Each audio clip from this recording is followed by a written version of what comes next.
I believe that in life, there's a delicate balance between nature versus nurture. And the moment you understand your nature, you can unleash the capabilities of nurturing what was already given to you as your gift. Welcome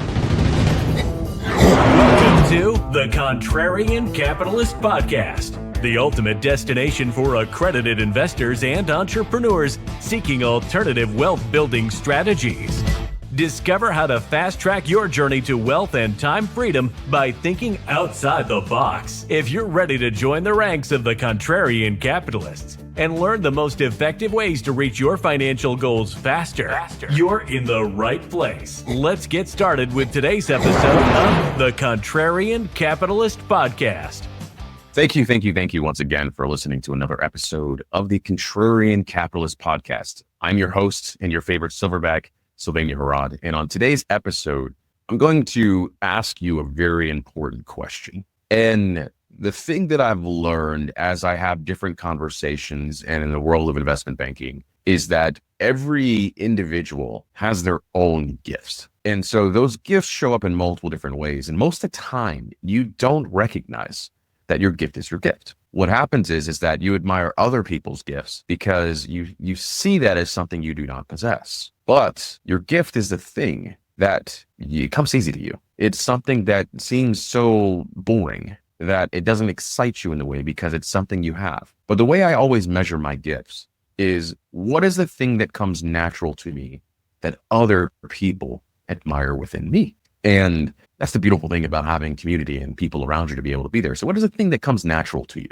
What is the thing that you don't have to try to do? And people admire within you, like, man, you can go up and talk to a stranger and have a full conversation with them. Wow, you can go ahead and you can organize an event unlike many other people. And this is based upon, I believe that in life, there's a delicate balance between nature versus nurture. And the moment you understand your nature, you can unleash the capabilities of nurturing what was already given to you as your gift. So let me give you an example. In the world of business, there are individuals that we admire, different skill sets or different things they have there. So like, let's say we're going to use Elon Musk because right now he's the flavor of the week. So an Elon Musk example, you're gonna realize, man, that guy is not human. How is he able to function? How is he able to do all these different things to be able, like that he's able to accomplish on a daily basis and become one of the top video game players in the world? How is he able to manage all these different companies? But let's look at it from the equation of nature. Elon Musk is autistic. So if you look at his nature, he does not operate inside of the regular domain of what a normal individual does, because he can be able to see different things and process different things and operate in such a way that it was given to him, right?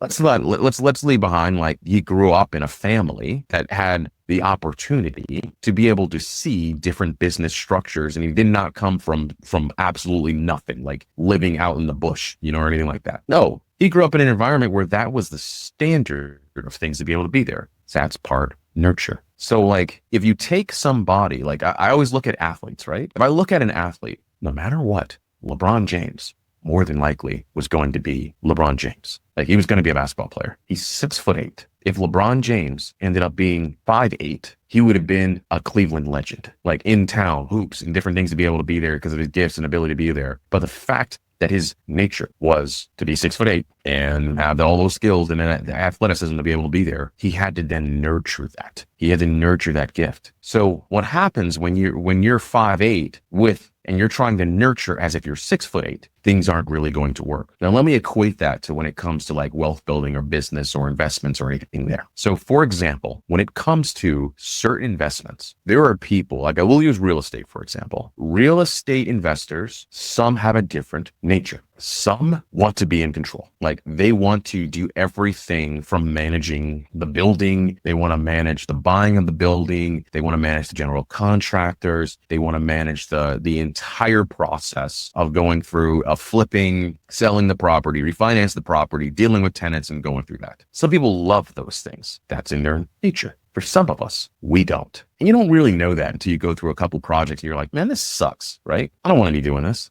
So when it comes to those different projects and different items and different things that you need to be able to do, like, you got to recognize who you are. So for me, for example, I am more on the, like when I look at the model of investor, I am a non-hands-on investor. I'm hands-on in the due diligence process. But after that, I just want mailbox money. I want there to check to show up and deposit in the account month after month. And then when the property sells or whatever it does, the larger check deposits it into the account. Because my gift is to go out and be communicating with people and to be finding more people and to work in the field of like solving big problems. I am not a hammer and nail type of guy, even though I love to play one on TV. You know what I mean? I had to understand that about myself. I had to go through and look myself in the mirror and be like, you know what? I don't want to be on a job site every single day, managing a group of people and going through the process of ensuring that like you're going through all the different processes that need to be there. I would much rather hire the guy who wants to be there every single day. And then I hold one person accountable, not 100 people accountable. And so that's because I would much rather spend my time with my family. I'd much rather spend my time there. So when you look at that, that creates a different level of understanding. And when you look yourself in the mirror, you got to sit down and ask yourself, like, who am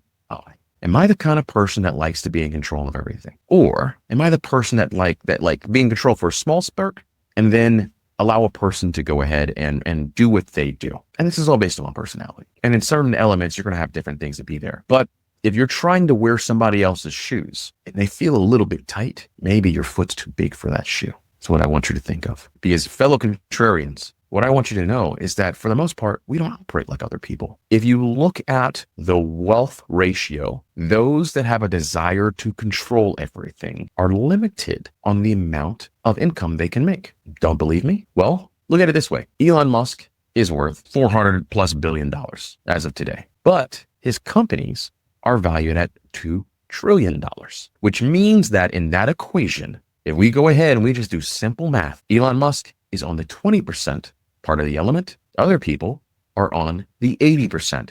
He's made 80% more wealth than he'll ever see in his lifetime for other people. Look at the richest people in the world. All the value that they provided for other people. The equation always works that way. When you try to flip it to where I'm going to make 80% and then all of a sudden you're going to make 20%, you stunt the ceiling you can be able to go to. And it wasn't until I realized that equation that I go, you know what? Maybe I had it all wrong because I was trying to control everything and go through that process. Or what I can do is I can multiply my efforts by looking and reading the equation properly. So in that situation, it's like, I always find that guys that are staunch about money are also the individuals in an element that are stunting their own growth. There's no right or wrong. It just depends on what they want. But I'm just here to tell you how you can keep it real. The people that I have conversations with make way more money for their investors, for their people, than they ever do for themselves. And you're rewarded handsomely for being able to do that.